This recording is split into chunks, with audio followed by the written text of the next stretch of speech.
Hey everybody, welcome back to the channel. We've had a phenomenal week. You guys, the response to the Rivian R1S video was tremendous. So much so that we had to do a follow-up because there were so many good questions that came in the comments, and we want to be able to respond to those. And we've got a whole list. Casey's got on the phone. We're gonna jump in just a second, but we're gonna do something real quick that we don't normally do right up front in our videos.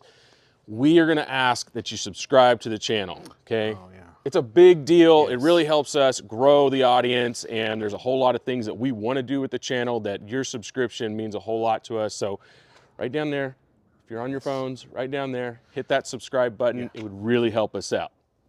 Awesome. Yeah? Please. Please. So with that, we'll jump right into the questions that you guys submitted and really appreciate that. What is the first one? Number one, is it made in America?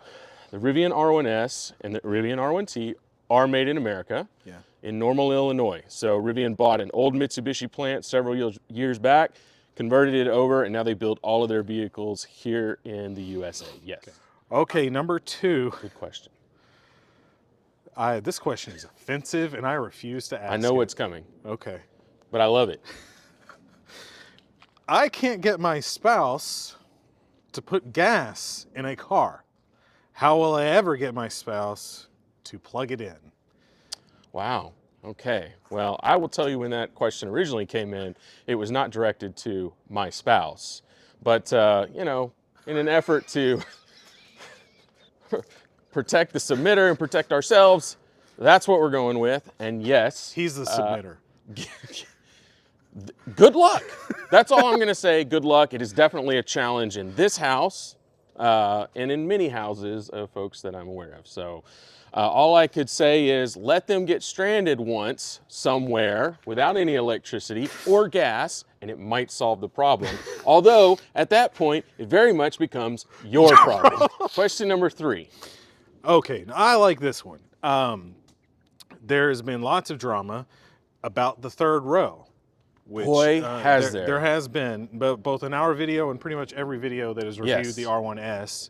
Why would you be putting them up unless someone wants to sit there? So the point being, please watch our video about how the third row works and everything, but short story, you cannot operate that third row to raise it so you can sit there without walking around coming to the second row, getting behind those seats. So their point being, well, if you're putting up the third row, then that's because somebody wants to sit there and they have to go in through the door. So what difference does it make? Now, I'm currently on my fourth three-row vehicle, be it an SUV or a minivan, whatever. And I can tell you that in every single one of those vehicles, I have operated the third row from the back for a reason other than to put a passenger in it. 100% agree. Same all here. The time. It just for cargo carrying and stuff, sometimes it just makes sense to have the third row up to keep your stuff from sliding around, or for whatever reason, it doesn't matter. This is the only car on the market where you can't do that. So call me a drama queen if you want, but that's ridiculous. We're just looking for some elegant engineering in a marvelously engineered, incredible vehicle. It's just something that drove us a little nuts, and we made sure that you understood that. And guess what? Just judging by the number of people who commented on it, not just on YouTube, on Facebook, on Instagram, it is a big deal. All right, it was far and away the most controversial thing we discussed in the video, but a lot of people had opinions, and they do care about this. Yes, you need to be able to get that third row up from the back of the car. And I'll say this too, look, it may not be a big deal to you, and if so, that's fine. There's a lot of stuff we pointed out in the car that's not, frankly, not that big a deal to us. But our job as reviewers is to point those things out, and then you, as the viewer, can decide if it's important or not. But we want you to know about those things. Okay. Next question. Next question. Okay. This is a personal shot at me. I didn't write this. That's I true. could have, but I didn't.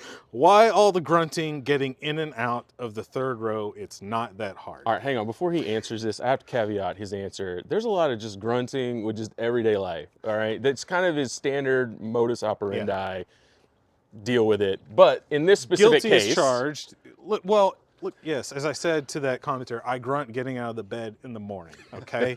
I'm old, I've beat up my body, I'm stiff as a board all the time, and so and I'm 6'2". You're also so, tall. Yes. Yeah.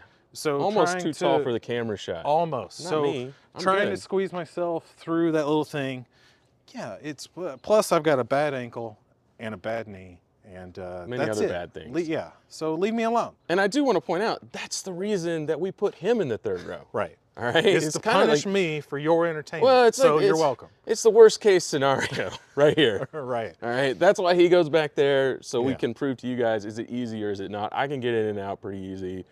Casey has a hard time, Yeah. so that's why we did it. Obviously, my kids are flying in and out of Yeah. there, no problem. Yeah. So, but you know, if you're watching and you're 6'2", I'm your guy. Okay. How many regen and suspension modes?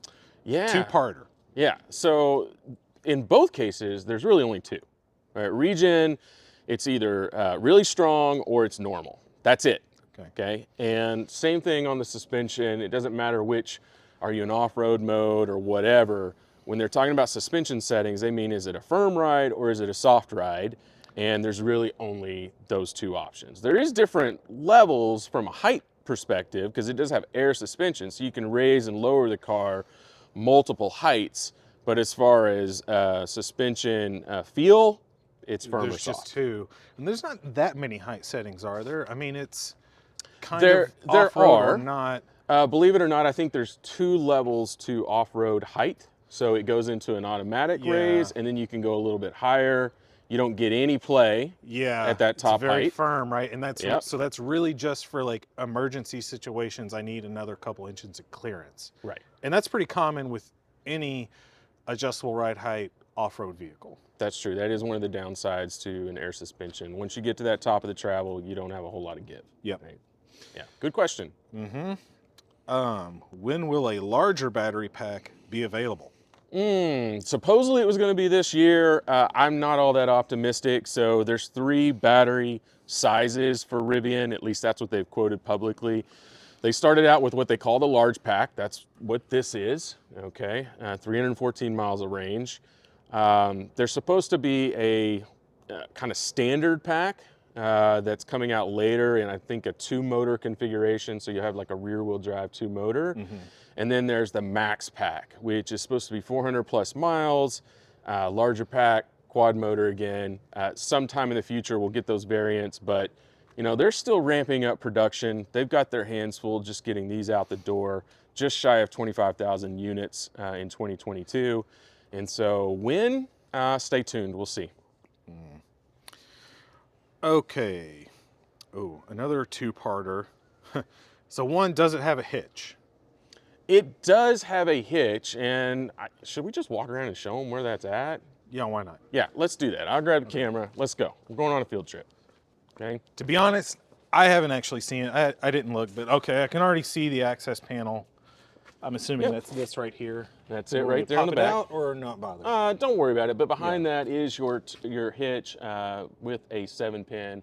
4 and 7-pin adapters, actually, I think are both back there. So. Oh, okay. Yeah, well, which is really nice. Yeah. Definitely have a hitch.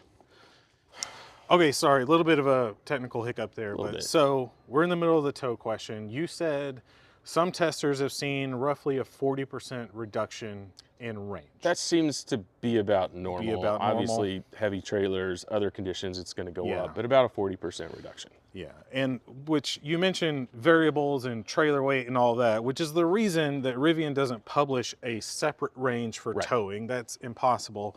I've seen that question asked, and look, no combustion engine manufacturer lists the towing miles per gallon of their trucks because that's ridiculous, because it depends on a ton of variables. I'll also say I have a tow vehicle with a V8 and 7,500 pounds of towing capacity, so very similar.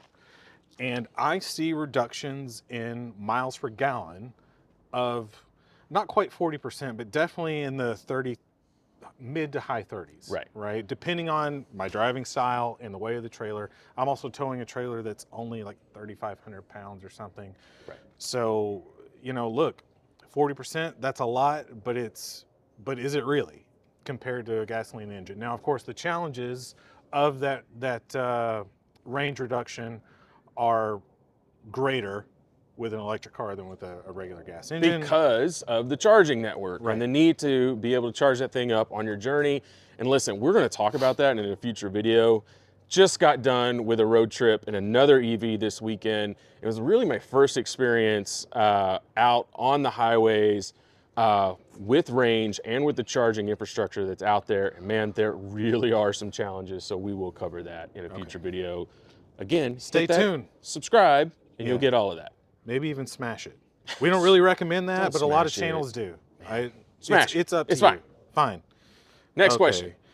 Oh, good. I hope you are prepared for this because I'm not. Does voice activation solve the distraction issues associated with the touch screen? So changing the vents and all that stuff. Yeah, so I haven't seen how to do voice activation outside of Amazon Alexa. We have not activated it in the vehicle. Maybe we try that out this week and we get back to you guys and see if that solves it. My guess though is no. Since it doesn't have Android Auto or CarPlay, how does it handle text messages? Oh, guess what? It doesn't. It doesn't handle text messages. This was actually one of the biggest surprises that, if I'm being honest, I only discovered after we did our review video because I had assumed all along that it would do some sort of text message, SMS integration. I couldn't find it in the week following, and we actually reached out to Rivian with the message of, this seems so ludicrous, I can't believe I'm asking you, but does this support text messaging? Am I losing my mind? At which point they came back and said, it actually does not, okay? It will in a future update. Our engineers are hard at work on having SMS, MMS, text messaging support to the vehicle, to which I say, you had many, many years, and you could have solved this with Android Auto or CarPlay. or Apple CarPlay. You would have had support for WhatsApp and Facebook Messenger and iTunes and YouTube Music and everything out there out of the box. And right now, we don't even have basic SMS text, which is so mind-blowing in the year 2022 for a vehicle that is one of the most advanced vehicles on the market today. To have that miss is unbelievable, to be honest. My 9-year-old LX, which was known for having an archaic infotainment system when it was built 9 years ago, will read me my SMS text messages. Big miss, huge miss. It's unbelievable. I couldn't even wrap my head around that, to be honest. Next question. How fast can it charge, and what is the battery size / range? Okay, I think the battery size, I even wrote it down for us, is 135 kilowatt hours, right? Mm-hmm. Okay, that is the large pack size on the Rivian R1S. Now, from a charging speed perspective, Rivian, when the truck came out and now the SUV, said that it would charge up to 220 kilowatts. Supposedly with a future update, they're saying over 300, which sounds phenomenal. I will tell you, in practice, out on the road, people are having a hard time getting above like 190, okay? And that's only for a certain amount of time during the charging profile. There are chargers out there that are capable of 350 kilowatt hours or kilowatts, Electrify America stations, but very, very few vehicles have ever seen anything close to that. And that's a combination of factors. That's not just about Rivian, okay? That has everything to do with the people who are installing and doing the software on these charging stations out there too. At least the capability is there, and we hope to see more consistency out of the charging networks. Yeah. I mean, and just for reference, the easy math there says if you got a 135 kilowatt hour battery and you could charge it at 300 kilowatts, you're looking at less than half an hour to fully charge that battery. That's the promise. Nobody's there yet except for Tesla, right? As far as from a consistency and a speed standpoint. Yeah. Range is 314 miles. 314 miles, yes. Again, your usage will vary depending on your conditions. That's all I'm gonna say. Yeah. And that's, boy, we get that question a lot from lots of places, just about the range. It's a very common discussion on forums and stuff like that with any EV. And we should say, look, when you plug in your EV to the charger is not pumping miles into your car. It is pumping watts and electrons and stuff like that, okay? And then when you hit the gas, you are dispensing those electrons. You're not dispensing miles, okay? So the car, unfortunately, if they put a readout on the car that said you have 135 kilowatts, nobody's gonna know what that means. So they do their best to give you some information that's useful to you, and they do some conversion and estimating to say what your range is. And sometimes your range will go up as you drive, or you will drive 10 miles and your range will drop 20 miles. That's just the computer trying to figure out, based on your driving conditions, wind, load on the car, what the range is. And that's just a problem that's just never going to go away with the EVs. It's not going to go away with EVs. By the way, it's been out there with every car ever made. All right, let's be clear, right? Your gas works the same way. You're not putting in miles when you fill it up with gas. You're putting in gallons of gasoline, all right? And depending on how you drive the vehicle and what you're doing with it, your miles per gallon will vary. Yes. Right? It's the same problem. It is the same problem. For some reason, maybe it's just because we've grown up that way, like our brains are conditioned to like do that math on the fly when it comes to gasoline, but our brains can't do it with EVs. Let's be fair. The reason for that is that there are multiple gas stations conceivably on every corner, and so we don't think in terms of range. We just think in terms of where's my next bag of chips and Dr. Pepper coming from on my road trip. All right? That's why. It is a different ball game with EVs. We do get that. Yeah. But let's use the same language. Just be a little bit honest when we're having the discussion around it. All right. Yeah. What else you got? That's the end of the list. That's the end of the list. Okay. Yes. Well, thank you guys again for all of your questions. If there's anything else you want to know, again, subscribe. Leave it in the comments. Subscribe down there and then leave it in the comments. And we do our best to respond to everything that gets dropped in the comments. Even the most ludicrous of feedback, which we had our fair share, and that's fine. We get it. Yeah. But this was fun. We'd love to do it again. Send us more questions and we'll do it. Absolutely. And once again, this was by far and away one of the best videos that we ever got to make. We really had a good time doing it, and the response was tremendous. So thank you guys. We're Romer Reviews and appreciate your time. And we always end with the awkward wave. Out. Sorry. You just ruined a take. Sorry. I'm just kidding. He would like to be in your video, just FYI. Say hi. You say hello? No, he can't see you. You got to back up so it can see you. Back up by Dad. There you go. Now everybody wave. Say hello. Everybody do your awkward wave. Sunday. We're just trying to make a video. We're just trying to make a video. Are you making a video? Yeah, Wise we're guys? trying to make a video. Now we got dogs and kids and pizza orders and I'm sorry. It's all good.